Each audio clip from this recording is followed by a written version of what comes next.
Hello, welcome to Hanging Out with Me Live to my Team Ripples Patreon community, or welcome to YouTube if you're watching the recording of this episode of Summer Sizzle Part 2. I'll explain that in a second. Or maybe you're listening, and if that's the case, welcome to the Ripples Podcast. We are, um, this is our monthly Zoom call with the Team Ripples Patreon community. And we usually have two sessions to try to match people's schedules as much as possible. And we usually have the same content. But because there was so much good stuff I wanted to share with the community this month, I made a part one Tuesday night. We recorded it and we'll be uploading that to YouTube and to the Ripples podcast. And then this will be part two. If you are tuning in and you are familiar with our awesome Ripples emails that we send out every Monday, I just was working on next week's and the week after. We usually have a Pebble Boulder Ponder format, and we use the same thing in these videos. So the Pebble and Boulder are little inspirational quotes in our monthly newsletter, and the Ponder is a couple paragraphs I've written.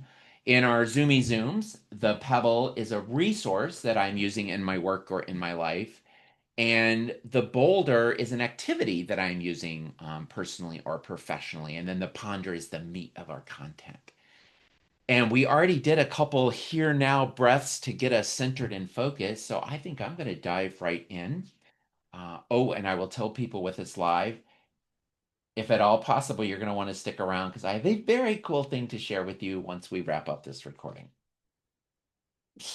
And let's go to our Pebble. So, Pebble Boulder Ponder, the Pebble is a resource. And I suspect that many of you will know about the Hopeful Tunes playlist that we have been working on. Some of you actually helped submit, um, put little song submissions into the uh, Google form several months ago when we were first trying this out.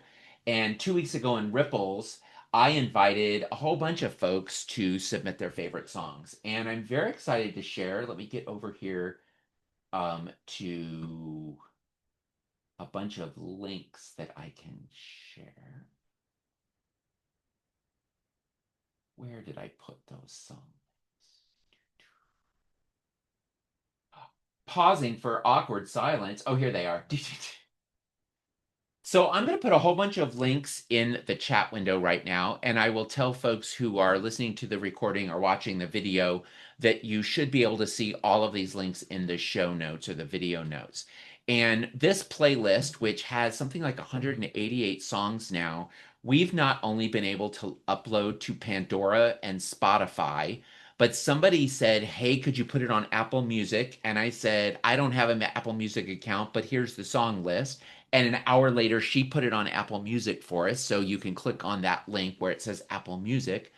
And then somebody else said, "Hey, what about Tidal? That's actually a music streaming service that compensates the streams when you play a stream on on Pandora or Spotify. The artist gets a couple tiny little pennies. When you put it on when it streams on Tidal, they get a little bit more generous of an amount." 194 songs on Spotify, Sean says. So Tidal, if you're familiar with, you can click that list. And then there's two other links I shared. Also the Google Doc where I put the spreadsheet of all the submissions, and I pulled out people's email addresses, but I thought for some people they would really enjoy seeing the song, who submitted, their name and the town, and then it also says for a lot of them a little bit about why they wanted to share, excuse me, the song with us.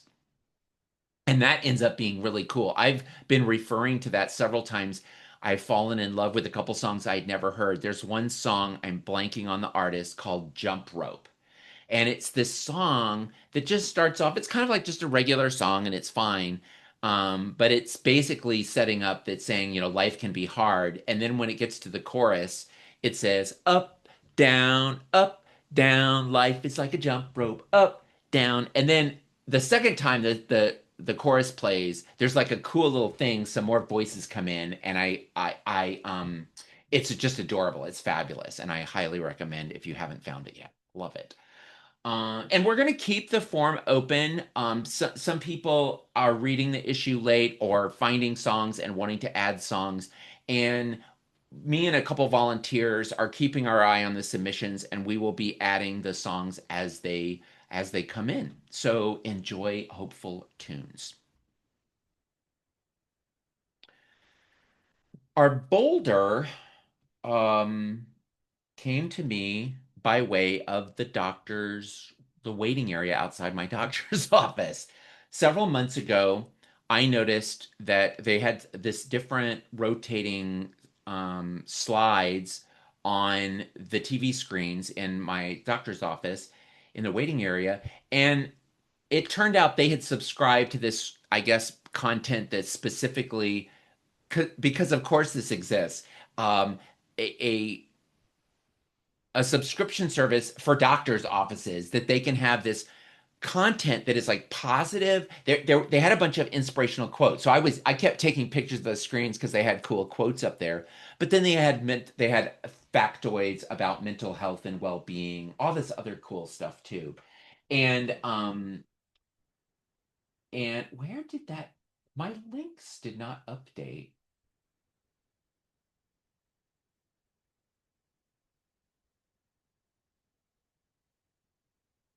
I have to let that go. I will get you the link. I will put it in the show notes because one of so I've started so I signed up to get their little monthly or weekly email. I think it's monthly email because I don't get them that often.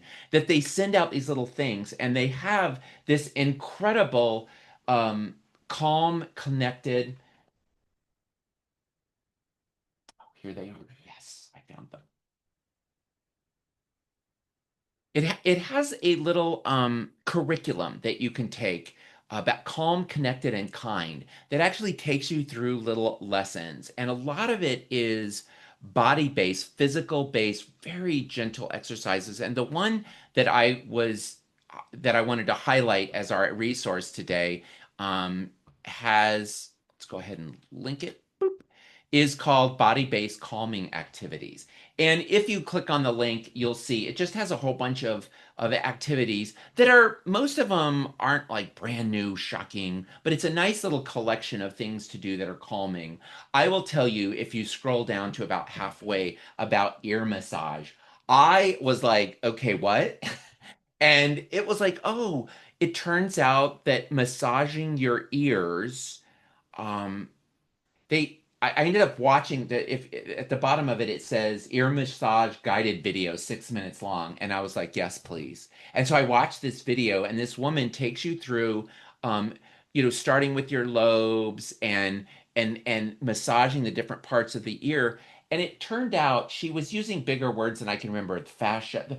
She said because your ear is so directly connected to your brain, that massaging this area actually kind of is like a shortcut to the calming centers in your brain.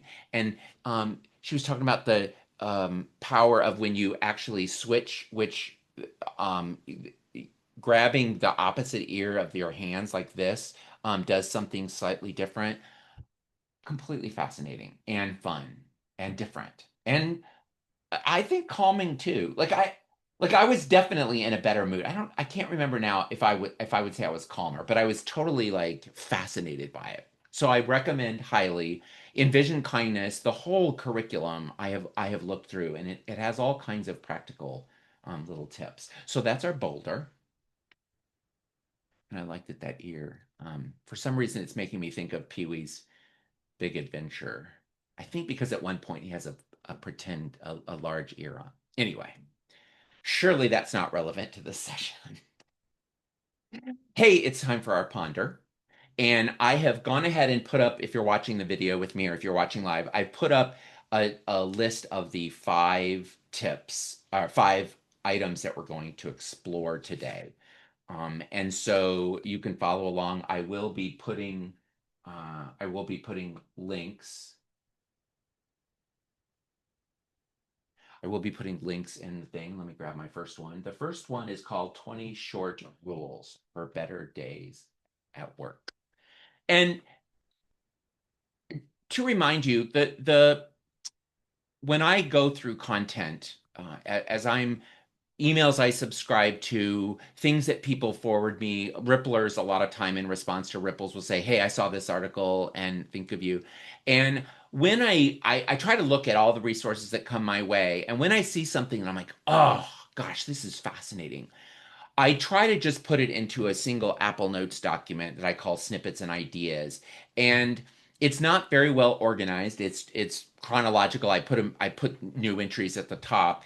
And then I schedule some time every month or so to sit and go through and see, hey, could some of this apply to workshops I have coming up or talks? Is this something I'd love to share with the peeps? And what ends up happening is sometimes these monthly sessions are very topic based and we're talking about a specific thing and I'll pull a piece and stick it there. But what I love about these sessions that allow me to just sort of popcorn around and share a bunch of things is that these are things that I haven't found a home for them in presentations or exactly where I want it, but they're fascinating. And a lot of them tend to be lists. And this one, wait, did I share it? This first one is short, somebody's Substack article that was 20 short rules for better days at work. And I just want to highlight that. And again, a lot of things like this, it isn't, sometimes it's because there's radical, cool ideas that I hadn't thought of before, but a lot of them, it intrigues me how they packaged them. And I'm just going to highlight a couple of the ones that I found like, oh, this is good. And number three, very simple. Don't just say happy Friday at work. Say happy Monday, happy Tuesday, happy Wednesday, happy Thursday. If you're alive, she says it's a happy day. I really loved number 10. And Lori and Sally and Sue get bonus points because they applied this one. Arrive early to everything. The Japanese concept of yutori means to arrive with enough time and then look around slowly. It will give an otherwise hairy day a sense of peace, and your best ideas might just meet you there. And I will say it took me a while to get to a place where I was consistently showing up to places early to get my hair cut, to a doctor's appointment, and I feeling less rush is totally worth the things that I'm not able to do because I didn't do that last thing before I jumped on my bike to go to the appointment or whatever. And I find it to be very calming. 16. This is something we've talked about for before, but I've never heard this metaphor. She says, fill your figurative ice trays. And she says, do one thing today that will make future you happy. Now, we've talked about this before. Developing a relationship with your future self is a way to fight procrastination. It's an interesting time management technique. And one of the things I mentioned to you as a boulder a few months ago was on my calendar every Monday morning, I say, what is something extra you could do this week that will likely make future you happy? And then on Thursday afternoon, one of my things on today's checklist is what is something that past you did that made this week better? And I take a moment and say, "Good job, Paul. Thank you for doing that because it made this week better." And so this idea I already knew about, but calling them figurative ice trays, like that just totally makes sense that when you're making ice, you don't get to use it right away. It's to help the party tomorrow or the margaritas tomorrow taste a little bit better. And so for me, that metaphor was fabulous. So tips for better work days. Highly recommend that article. Look through it if you would like. Oh, don't look at that. That's number three. I forgot I'm staying on this list. Uh, ignore this. Ignore the stars behind the ripples guy. Number two is thanks, John. Glad you liked it. Um, Dopamine menu. Now, here we talk a lot about the happy hormones, and again, I feel like we've talked a lot about dopamine and the activities. Where's my? The things that I picked up from this article about a dopamine menu, most of them weren't new, but again, I was fascinated. This was like a beginning of the year type of article.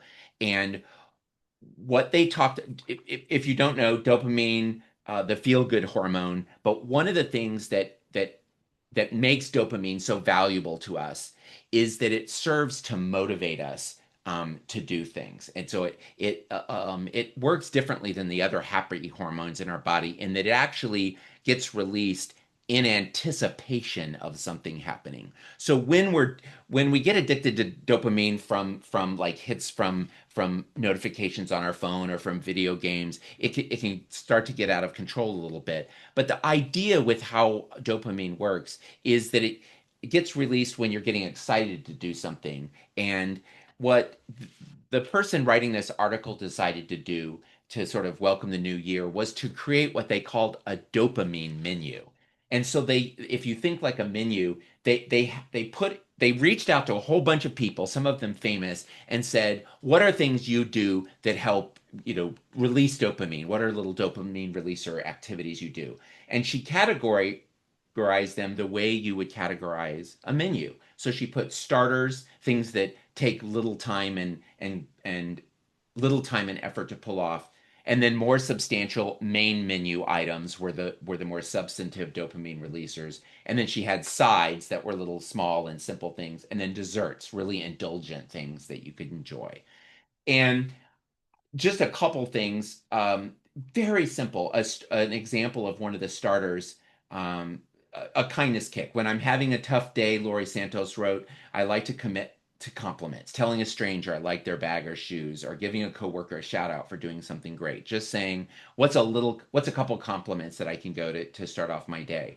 Laurie Santos, by the way, is a Yale professor who is famous for starting the class on happiness that became Yale's uh, largest enrollment of class. It's something that you can take for free online if you go look for Laurie Santos Happiness Lab. And then main dish. Actually, I wanted to share this one. Susan Cain. Do you know that name? She wrote The Power of Quiet, about introverts. Um, and she writes, I love this new idea. I love the idea of a new creative project. My friend, the great psychologist Scott Barry Kaufman, who is really well known, and I love that she name dropped, explained that there is such a thing as a nerdy dopamine pathway. Some people really are made exuberant by music or art or ideas. So I seek out my nerdy dopamine high every morning at my local coffee shop, feeling happy and excited as I type on my laptop, letting ideas flow.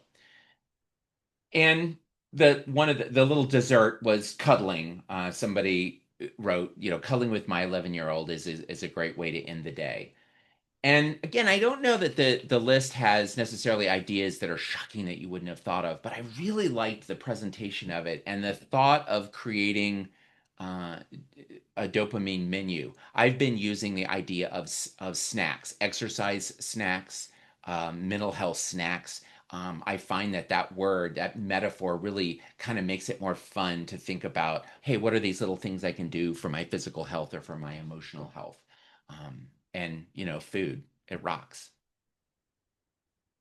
Now it's time to talk about space. And this, this is so random, but I'm telling you, it has been freaking me out and inspiring me for a couple weeks now. So let me put the link. So a few months ago now, it was in May, so it's been a little while. The news came out that there is this new picture of the universe that is compiled from oh my gosh, I'm forgetting the name of the it's not the Hubble. Wait, let me get to I'm sure I've put it on my notes.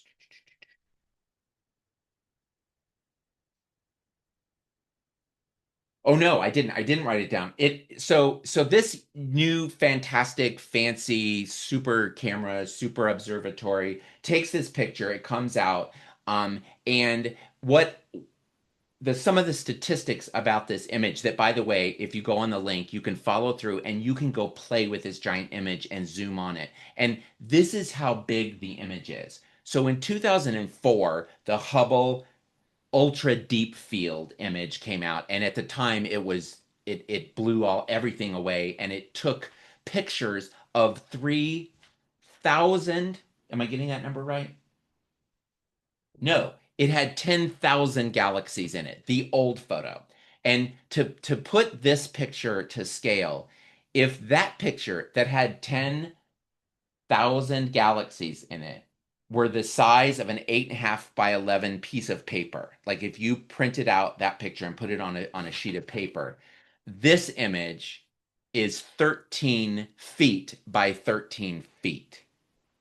So that's how much bigger this is. And it took pictures of stars from as far back as billions and billions, I'm Carl Sagan right here, of years ago. And it contains images of about, they don't know for sure yet, about 800,000 galaxies. Galaxies, not 800,000 stars, not 800,000 planets, 800,000 galaxies. And James Webb taste. Thank you. Sean's helping me today. Love it. Um, and I'll tell you, this is like a random factoid. This was not one of those things that I should make sure and tell the peeps about. I need to talk about this on a podcast episode. This was just something that I really found myself in awe of. And then two things popped up when I realized I kept thinking about this image a lot. And one was because I've read a couple articles in 2025 reminding me that awe is actually a really powerful emotion that can help calm us down, that can help us um, distract ourselves from pain, that can help us see the bigger picture when we're struggling with something. And one of the techniques we talked about a few months ago in dealing with the hard, weird, strange times that we're living in is that the ability to zoom out and put difficulty in context is really important when something is bad and it's not going to, because my my truth is I don't think things are going to get better next week, next month, next year. And I remember in the pandemic when we first created the "We Got This" sticker in March of 2020. Jamie had, he came home from work and said he was going to be at home for 2 weeks. And I remember pretty early on understanding this is not going to just last 2 weeks. And I was operating that I'm going to zoom out because I know that we're going to still be dealing with this all the way to Memorial Day. And so I was really trying to set up ripples and set up the sticker. And then we started working on the Hope book to zoom out a little bit. Well, I was about halfway into that when I had a conversation with somebody who said, "Hey, I want to let you know something. And it was somebody who works in the medical field, and they said, I've been talking to people who work on infectious disease control and have studied pandemics. And this person said to me, um, you need to know that they're not talking about this in terms of months. They're talking about this impacting our culture for years." And I remember going blank and thinking, I can't handle that. I have to just stay focused on months right now. And somewhere in the back of my head, I started processing that a little bit. And it probably was a month later to where I wasn't saying that to anyone else. I didn't even say that to Jamie because I thought he doesn't need to hear this right now, but to think bigger picture. Well, I will say to my friends today that I don't think that the mess that we're in right now is going to be improvement is going to be measured in weeks or months. It's probably not even going to be years. It's probably going to be decades before we really see things getting back to where I would say they're on healthy, normal footing for community and for society. And that's overwhelming and that's hard. And I'm sorry if you're not ready to hear that. I hope you temporarily just couldn't hear it and you go on with your day. But I will tell you that looking at this picture and thinking about how vast the world is, the universe is, and how vast 800 galaxies, 800,000 galaxies.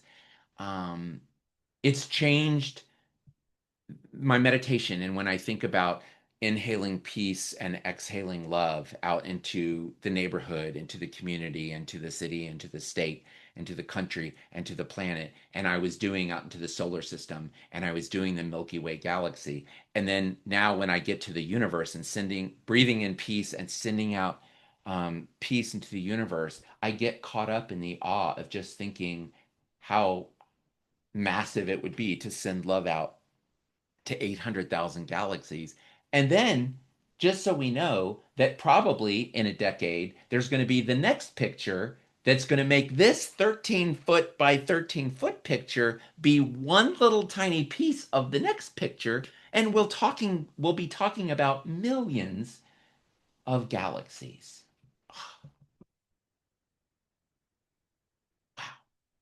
So black on space is not a good combo. I'm looking at this going, I see. Let's go let's go back to blue, shall we?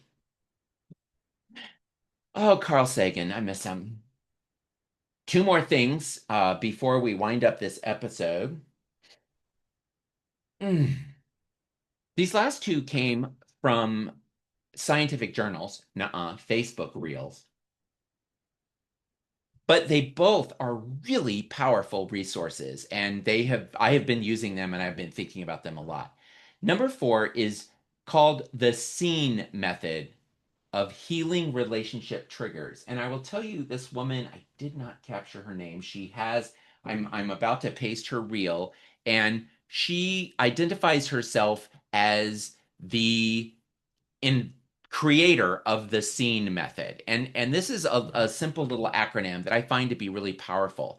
The word triggers is a little complex in this context. She's not exactly talking about like PTSD triggers, although it that's sort of related. She's talking about triggers when you're in a relationship with someone and somebody says something that triggers you into a fight, basically.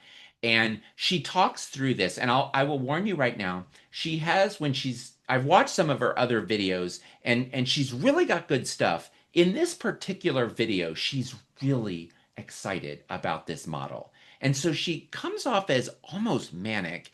And I sent this to a friend of mine who I thought would really appreciate the model, but I was afraid might be turned off by the woman's enthusiasm for this idea. So if you watch it, just kind of like, no, it's the Ripples guy times 100 in terms of energy.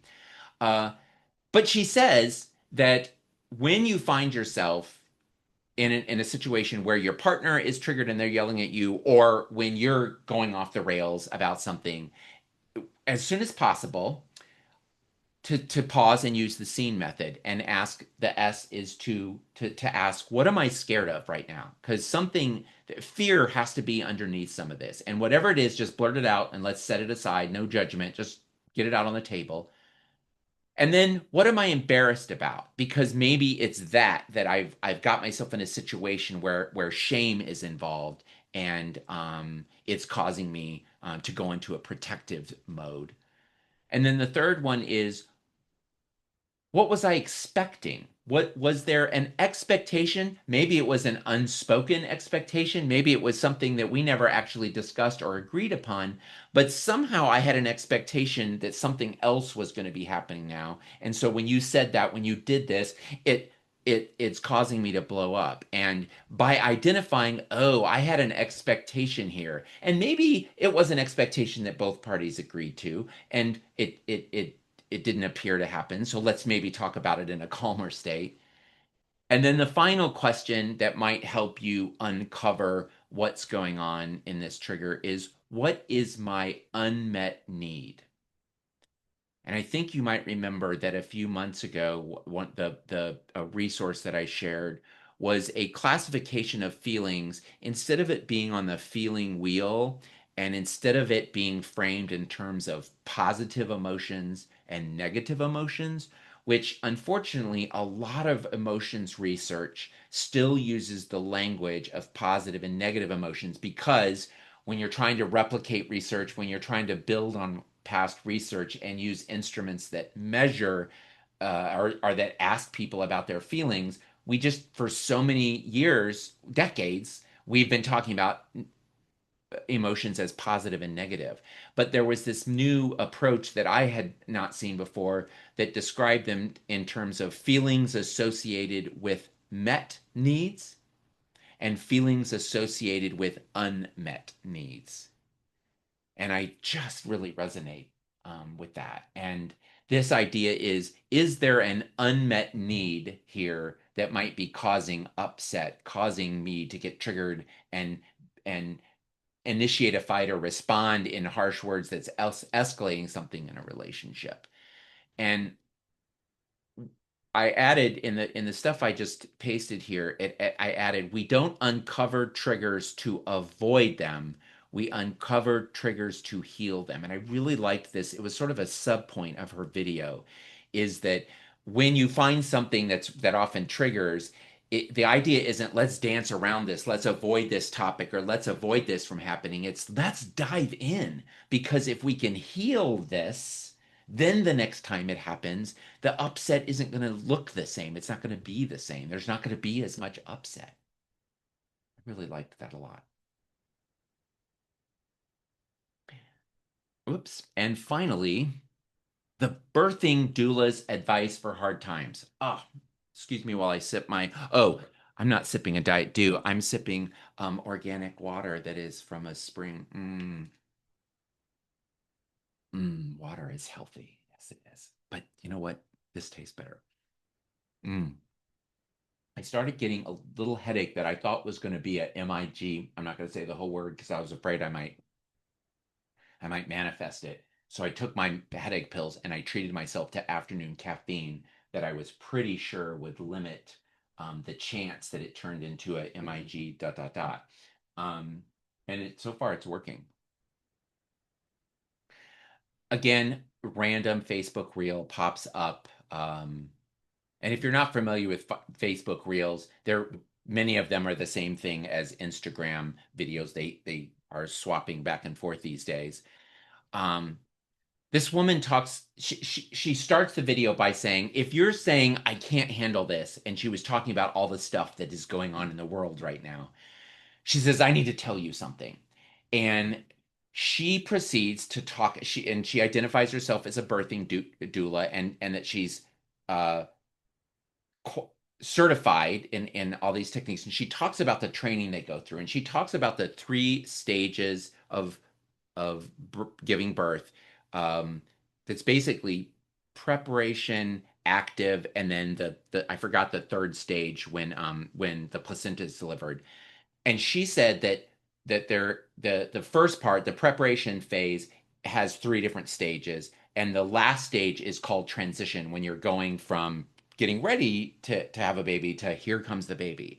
And she said there is one thing that mom is about to give birth very consistently say right before, and it's so consistent that it is in all the training manuals, that when you hear the mama say, I can't handle this, or I can't do this, they actually know that that is a sign that we are going from transition phase and we are going into the birth. It is happening.